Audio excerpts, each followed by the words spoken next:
এয়া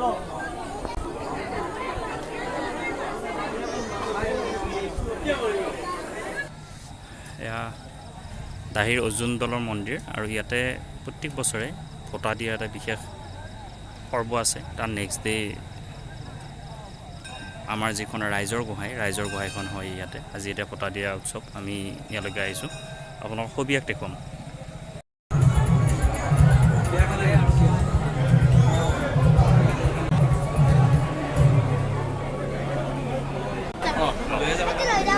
ভোটা দিয়া লাইনত আছোঁ এতিয়া। মন্দিৰৰ ভিতৰত আমি সোমাম, মন্দিৰৰ ভিতৰত সোমাই ইয়াতে পূজা কৰিব, তাৰপিছত আমি ভোটা দিম।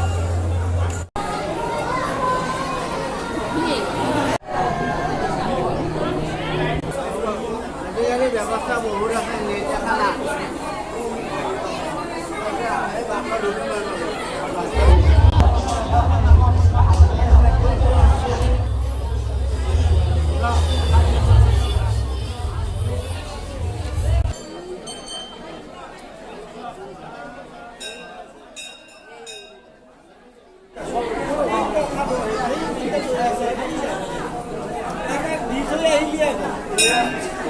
Lera na hoje.